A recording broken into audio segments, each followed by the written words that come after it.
everybody having a good time? I hope so. Come on. Give it up for the Tune It Down, Turn It Up Festival. You know you're having a time of your life. I would be too if I was there with you, and I'll be there next year, 2021. You can guarantee on that. How's the bands treating you so far? Everybody doing good? All right. I knew they would.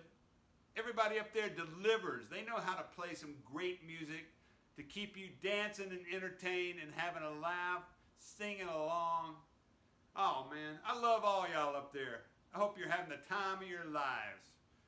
Well, the boys and the girls at Tune It Down, Turn It Up asked me to answer another question for you.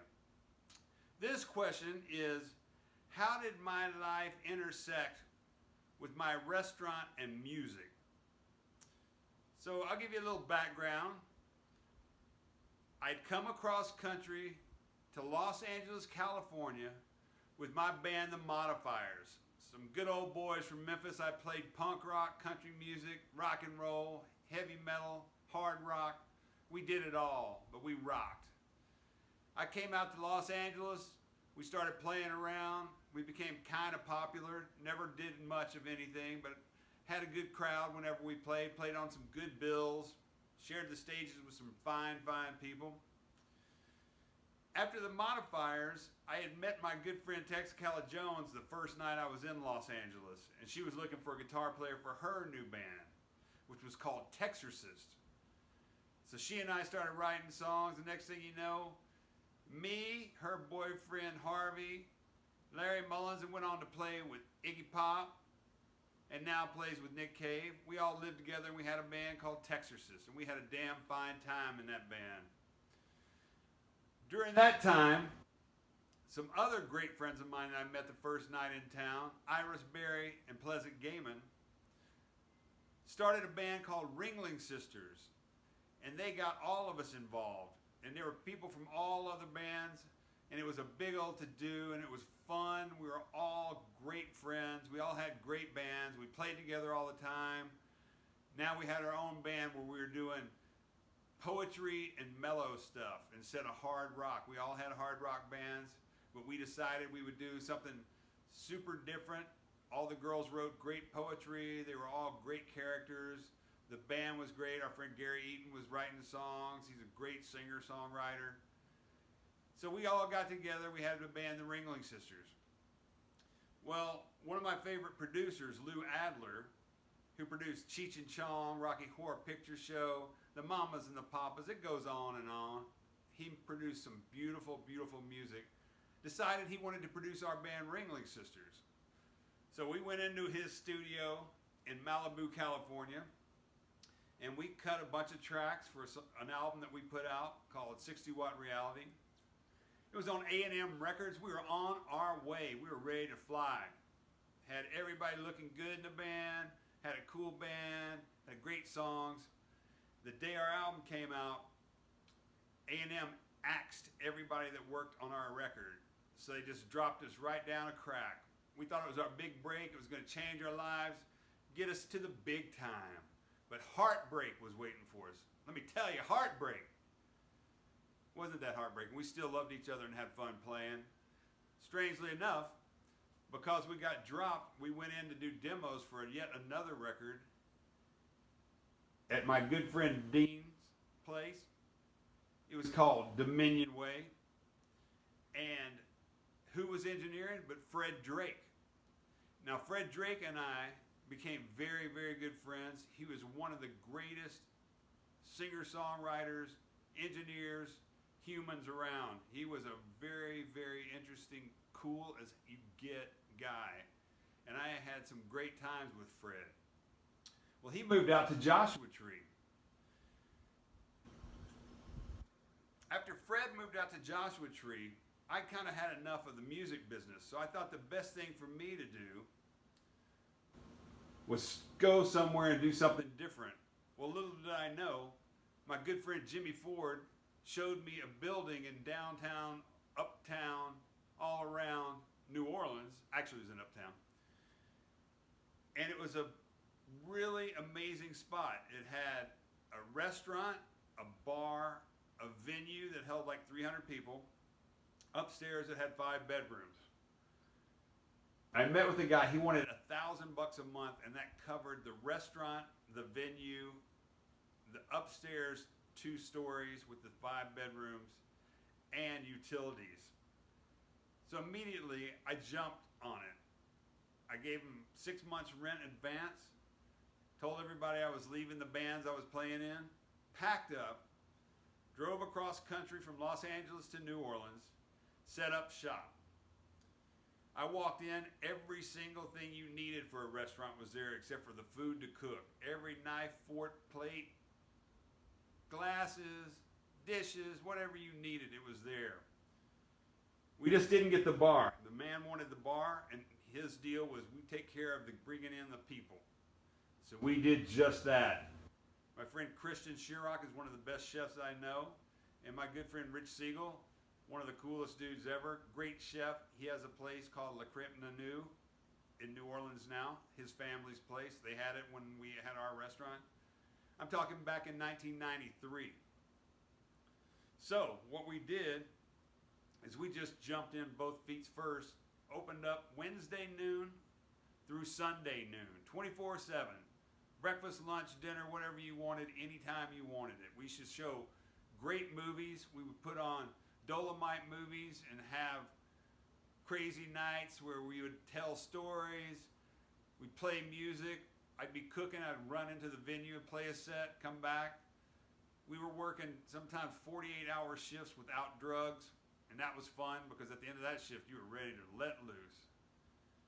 We used to go hang out with all of our friends. New Orleans is still an amazingly beautiful city, but back then it was a wild, wild west, and you could get away with all sorts of good stuff.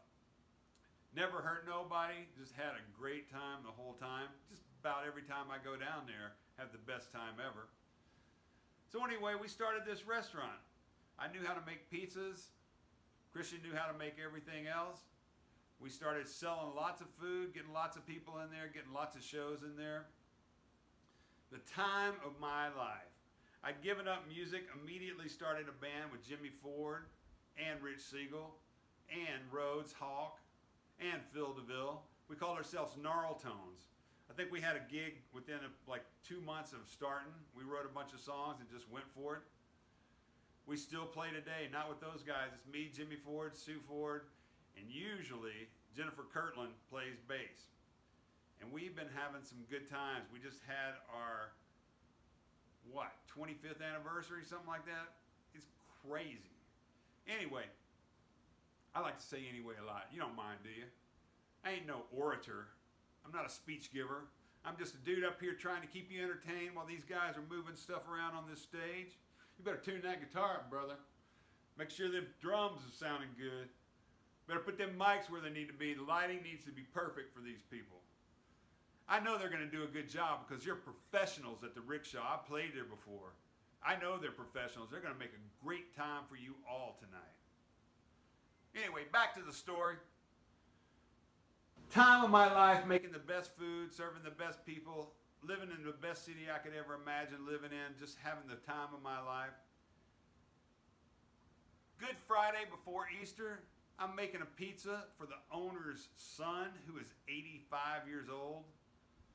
And I'm getting ready to take a lady friend out to see Ike Turner at the House of Blues for a night on the town. Next thing you know, we got a big fire, spreads upstairs. Luckily, there were 2 fire departments playing softball across the street. We ran and got them. I was grabbing fire extinguishers left and right, and they were all empty. We were left a bunch of empty fire extinguishers. Sad tale. Didn't burn down the whole place. It got the fire under control. It was a gas leak. It burned a lot of the electrical wiring that hadn't been done since the 20s. So, kind of put us out of commission there for a minute. Had to think things through. We ended up living there for a few extra months because we paid rent in advance. But in the meantime, your good friend Hutch called me up in North Carolina and said that Caius was looking for a guitar tech to go on the road in Europe and asked me if I wanted to go, and I said, hell yes. We were all friends. I love their band. I love their music. I love them as people. We had the time of our lives. We jumped on that plane, went over to Europe, started touring. It's the best time. This is so amazing. Get back from that tour. Caius gets a show in New Orleans, interestingly enough. I decided I'm going to move my stuff when we get there. We get to New Orleans, have a night on the town with everybody we know. Great night. Just ask Hutch about that. It was going all crazy. We were in my room partying at about 7 in the morning, and I got a call. I had to move everything out of the restaurant in 2 hours, or they were going to throw it on the curb and let people take my stuff. Now, I'd been up all night partying, and it was 7 in the morning. I got in a taxi with another friend of mine. She was cool enough to jump in, little Lisa. She jumped in with me. Everybody else was too tired. They had to work that night. They couldn't go out and help me move. So I just jumped in that cab with little Lisa, and we jumped to the restaurant. The people were the most obnoxious and horrible people to me. And I moved every single thing out of there while Lisa watched it. And as I was thinking about how I was going to get a rental to move it somewhere, a friend of mine came by in his moving truck. He hauled garbage. It wasn't a moving truck, it was a garbage truck. We packed up everything I had in the back of his garbage truck and took it over to my friend's house where I was just moving. Got everything squared away. Got down to the show on time. Had us a couple of drinks. My band, the Gnarl Tones, opened up for Caius. We had the time that night. Let me tell you, we killed it. And then Caius got on stage. All the guys from Marilyn Manson just happened to be there. They were all living in New Orleans at the time. So it was a crazy night. I got up on stage and rocked as hard as I could with Gnarl Tones. I made sure Caius was on point, and they destroyed it. They were so good, as always. Never a bad show. They were ready to roll.